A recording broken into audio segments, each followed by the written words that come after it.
La verdad es que era lindo oírlo, que seríamos cada vez más inteligentes. Y lo cierto es que era así. Las mediciones indicaban que la inteligencia aumentaba año tras año, década tras década. Pero ¿no es cierto que todo tiene un fin? En algunas áreas funcionales estamos empeorando. Hace años que no entrenamos nuestro cerebro de forma óptima. Al parecer, no podíamos avanzar eternamente. ¿Será que ya pasamos nuestro apogeo?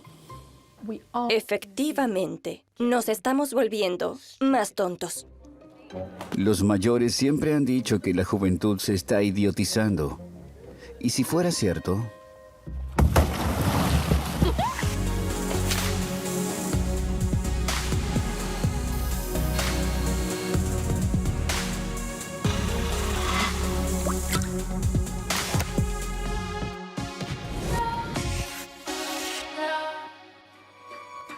Empecemos con el siguiente dato. La estupidez no se puede medir. Dame esa pluma. La inteligencia, por el contrario, sí. Un ejercicio clásico de inteligencia. -3, +2, -3, +2, -3, +2, 5. 3, 2. 5. El que domina las series numéricas suma puntos en el test. Sin embargo, no es un rasgo exclusivo del ser humano. Siempre creemos que somos los reyes de la creación, seres superinteligentes. Pero no debemos olvidar que, en el curso de la evolución, no representamos ni un simple instante. En determinadas pruebas, nuestro desempeño es peor incluso que el de un chimpancé. Ahí se nota cuán limitada es nuestra memoria de trabajo. Una persona adulta apenas logra recordar correctamente la posición y el orden de más de 3 números en un lapso breve. Ese joven chimpancé lo logra con los ojos cerrados. Perdemos ante un chimpancé en una prueba numérica, pero a la vez desarrollamos tecnologías complejas. Suena extraño, pero ¿y si estuviera relacionado? ¿Y si perdemos capacidad cerebral justamente porque inventamos tanto? ¿Quién recuerda todavía números de teléfono o sigue viajando sin GPS? ¿La inteligencia artificial piensa demasiado por nosotros? Para saber si el Homo sapiens está en decadencia, primero tenemos que aclarar lo básico. ¿Qué es la inteligencia? La inteligencia es sobre todo la capacidad de pensar con lógica y razonar. Tiene que ver con habilidades cognitivas y con pensar desde otra perspectiva. En definitiva, se trata de la capacidad de nuestro cerebro para resolver problemas que después se mide en los test de inteligencia. Esa es una definición subordinada de inteligencia un tanto académica. Concretamente, el rendimiento en un test de cociente intelectual y un test de inteligencia. El primer test moderno de inteligencia lo desarrolló el francés Alfred Binet. Corría el año 1904. Al principio, el objetivo no era encontrar a los más inteligentes, sino a los más tontos. Por mucho que los maestros se esforzaran, algunos niños no aprendían a leer, escribir ni hacer cuentas en el plazo previsto. También querían desarrollar pruebas de inteligencia para ver quiénes necesitaban educación especial. Al principio de la Primera Guerra Mundial, el ejército de Estados Unidos usó las pruebas para encontrar oficiales adecuados. Pero también hubo fines más siniestros. Con los tests de inteligencia se buscaba eliminar genes supuestamente débiles. Los nacionalsocialistas hablaban de higiene racial. A veces visitaban culturas tradicionales de África con pruebas de inteligencia y, si no sabían hacerlo bien porque nunca habían visto un círculo ni un cuadrado representados así, los consideraban tontos. Hoy las universidades y las escuelas secundarias de élite preseleccionan a los aspirantes con pruebas de inteligencia. En los juicios penales, un CI muy bajo puede ser un atenuante. Las pruebas también se usan en psicoterapia, por ejemplo, para ver el potencial de desarrollo de niños y jóvenes. El sonido es a la música lo que... Un test de inteligencia no se basa solo en números. Yo diría que es C, el idioma. El sonido es a la música lo que la palabra al idioma.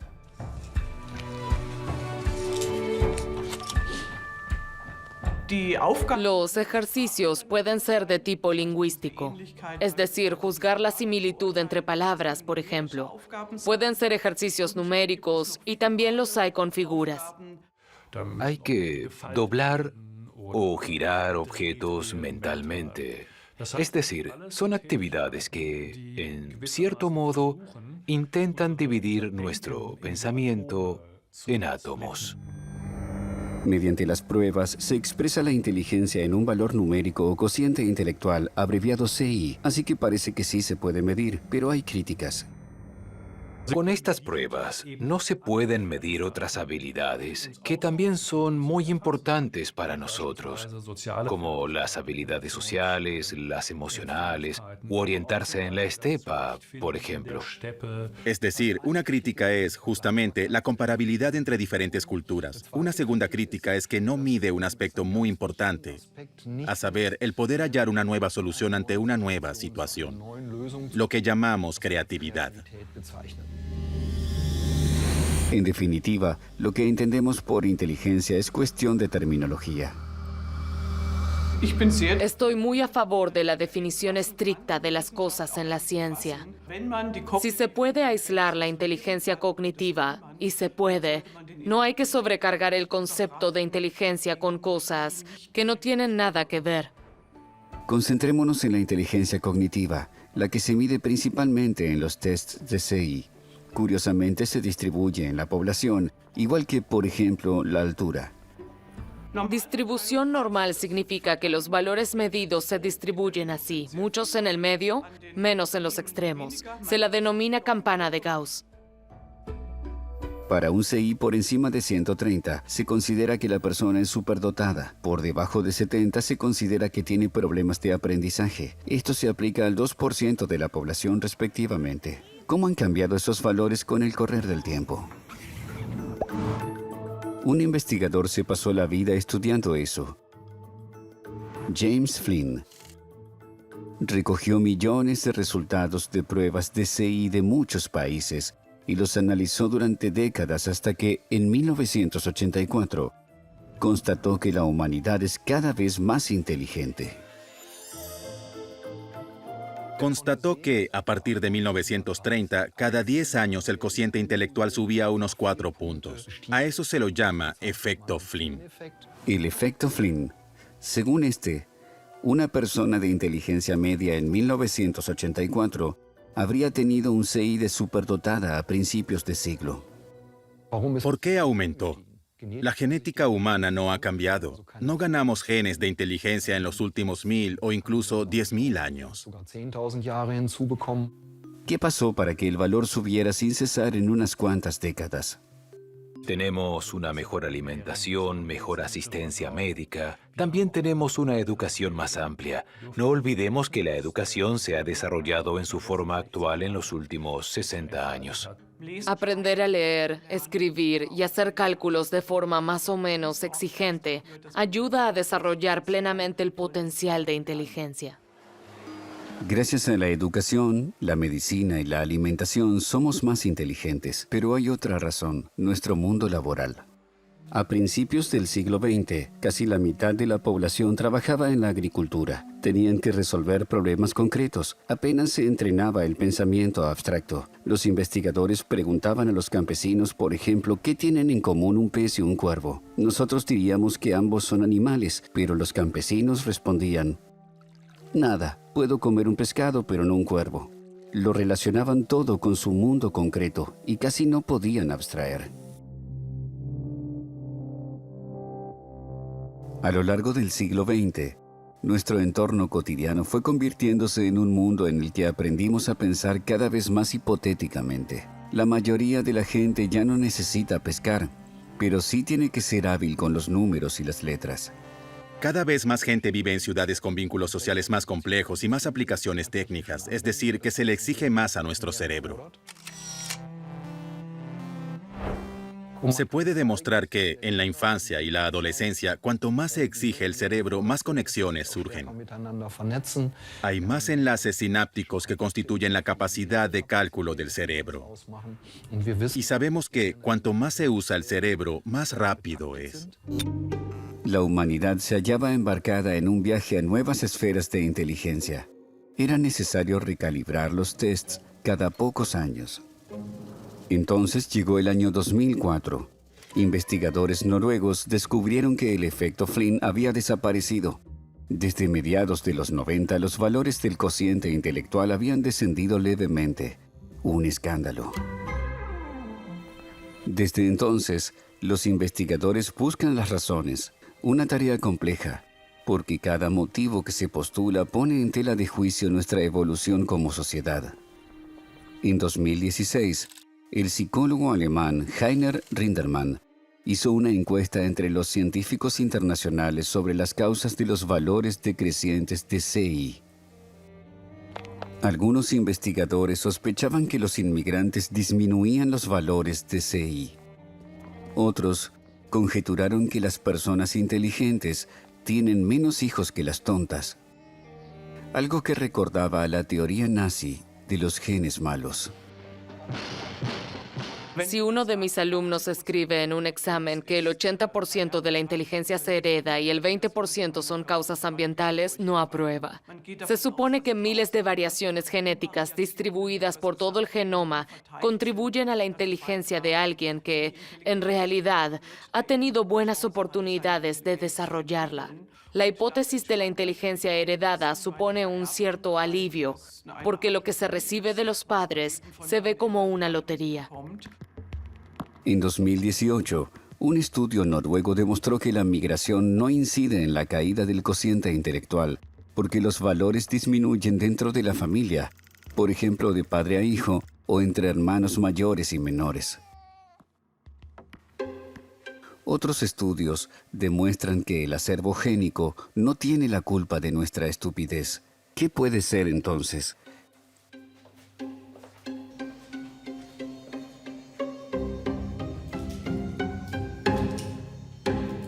Creo que los productos químicos son el factor principal.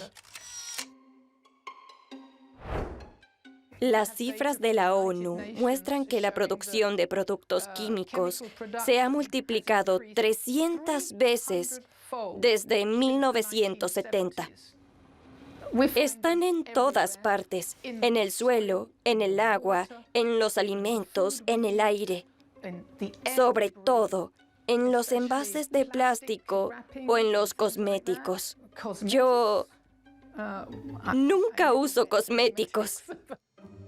Según la tesis, los llamados interruptores endocrinos presentes en muchas sustancias químicas alteran el equilibrio hormonal y son responsables de que cada vez haya más gente con cáncer, diabetes y demás. Pero un órgano en particular es el más afectado, la tiroides. Hay pruebas epidemiológicas y experimentales que demuestran que la hormona tiroidea es necesaria para el desarrollo del cerebro.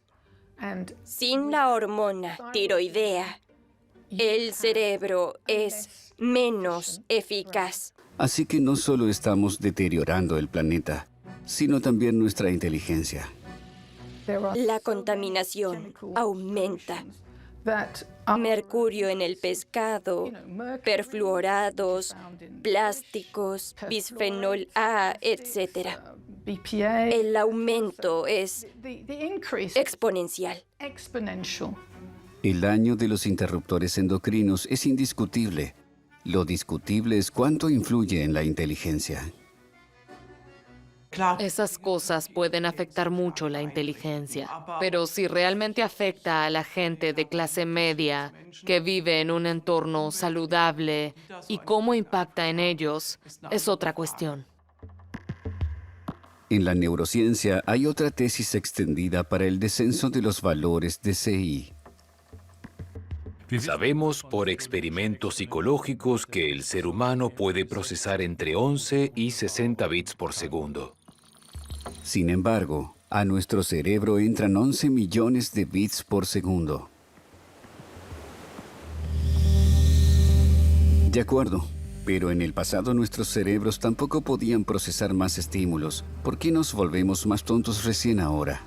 Es un problema de estos tiempos. Hay un aumento lineal de información interesante que se divulga en el mundo virtual, pero también hay un aumento exponencial de basura. Y la basura es el problema. Si ya no es capaz de prestar atención a determinados estímulos porque ha perdido esa habilidad, tampoco será capaz de resolver con eficiencia tareas como las de los tests de inteligencia. Eso lo han corroborado gran variedad de estudios. Uno muy sorprendente se hizo con estudiantes de Stanford, es decir, con algunos de los mejores estudiantes de Estados Unidos. Se dividió a 500 estudiantes en 3 grupos para un test de inteligencia. Al primer grupo le quitaron los celulares. El segundo grupo solo tuvo que apagarlos. Al tercer grupo se le permitió tenerlos encendidos. El último obtuvo el peor resultado, y el que tenía los móviles apagados tuvo un desempeño mucho peor que el que no los llevaba consigo. Así que nos estamos idiotizando porque los nuevos medios nos distraen demasiado. ¿No es un relato viejo el de que las nuevas tecnologías nos perjudican? Cuando se inventó la escritura, se temió que se deteriorase la memoria porque podíamos escribirlo todo. Pero ¿qué sería de nosotros y dónde estaríamos sin los inventos? Desde que el ser humano inventa tecnología, siempre ha intentado deshacerse de ciertas tareas. Primero, intentamos facilitarnos la labranza. Después llegó la imprenta y dejamos de copiar todos los libros a mano. Ahora no necesitamos conocer el camino para ir de un lugar a otro, sino que nos hacemos guiar. La orientación espacial empeora mucho porque ya no se la necesita. Tenemos un historial de navegación en el celular. Puede que la orientación espacial empeore, pero ¿perjudica a nuestro cerebro que usemos GPS o buscadores? Si no aplicamos las cosas una y otra vez, en algún momento las conexiones en el cerebro se aflojan, podemos imaginarlo así. Y el aprendizaje consiste en establecer conexiones entre estímulos y reacciones que antes no existían. Un estímulo llama a otro, un determinado comportamiento activa nuevos estímulos. Eso es el aprendizaje. Y si dejo de hacerlo, se pierde. Pero entonces, al perder algún que otro punto en el test de inteligencia, ¿no nos estamos adaptando a nuestro entorno? Con la invención de la electricidad, nos olvidamos de cómo hacer fuego. ¿Y qué? Perdemos habilidades y hacemos lugar para cosas nuevas. Efectivamente, la gente dice, es genial, los niños y jóvenes deben saber menos. Pueden ser más creativos e innovadores porque el disco duro del cerebro lo llenan de otro modo. Pero eso implica un error de pensamiento neurobiológico fundamental, porque no tenemos un disco duro. Cuando aprendemos algo nuevo, cambian el hardware y el software del cerebro. Las conexiones entre las neuronas cambian funcionalmente, el cerebro cambia estructuralmente. Es decir, que percibimos el mundo de otra forma. Tome a alguien que haya estudiado botánica y recorra el paisaje con él. Verá más hierbas y árboles distintos y las relaciones entre ellos que alguien que no sabe. Es decir, que el argumento decisivo de por qué necesitamos saber mucho es porque así percibimos el mundo de forma más diferenciada. Pensamos y actuamos de forma más diferenciada cuando sabemos mucho. Y por cierto, eso nos ayuda a interactuar con los motores de búsqueda porque podemos hacer preguntas más precisas. Y creíamos que ya nunca tendríamos que volver a aprender cosas de memoria.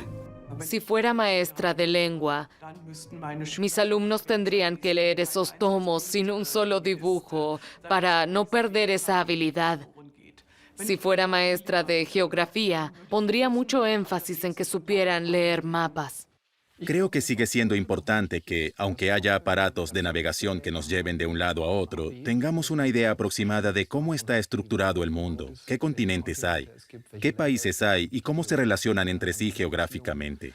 Y, además, aprender cómo se usan los dispositivos de navegación. Es como con la calculadora. La manejamos de forma bien rutinaria, pero hasta el séptimo curso hay que aprender a calcular de cabeza. No se trata de volver a los tiempos en que se memorizaba por el simple hecho de saber las cosas de memoria, sino de colocar puntos de referencia cognitivos en nuestro cerebro que podamos tomar como base para descifrar el mundo. La profundidad es más importante que la extensión. Ahora escuchamos música que solo dura 2 minutos. Creo que el promedio de escucha en Spotify es de 1,5 minutos. Las oraciones que leemos casi no tienen subordinadas, cada vez son más cortas. Nuestro vocabulario es cada vez más acotado. Todo es demasiado rápido. Tenemos que profundizar más. Pero, ¿cómo hacerlo? No podemos retroceder en el tiempo. Probablemente tendremos que hacer una suerte de malabarismo para usar las nuevas técnicas de manera que no se pierdan ciertas habilidades. Para mí, lo fundamental es mejorar nuestra autodisciplina. Básicamente, tenemos que ejercitar el lóbulo frontal, que es el responsable de todas estas habilidades. Debemos ejercitarlo más a menudo de lo que lo hacemos ahora. ¿Quién no quisiera un lóbulo frontal en excelente forma? Suena abstracto, pero existen ejercicios para entrenarlo y no son tan difíciles. La concentración se entrena cuando meditamos, por ejemplo. Una forma sencilla que toma 10 minutos y que puede integrarse en lo cotidiano es poner un despertador y durante 5 minutos intentar desconectarse de todo lo que hay en el mundo exterior. Cerrar los ojos y limitarse a ver lo que pasa en el cuerpo.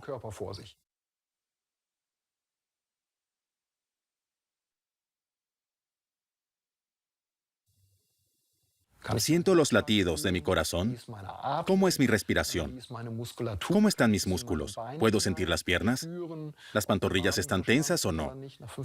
A los 5 minutos suena la alarma, la apago, abro los ojos y hago lo opuesto. Durante 5 minutos observo lo que sucede a mi alrededor, pero intento apartar todos los pensamientos que me distraen. Es un buen ejercicio que fomenta la concentración. Practicar la autodisciplina, meditar, no distraerse tan a menudo o leer más, son cosas que favorecen nuestra inteligencia. ¿Y qué hacemos con los químicos que pueden dañar nuestro cerebro? Podemos ventilar mejor las habitaciones, comer alimentos orgánicos, usar menos cosméticos.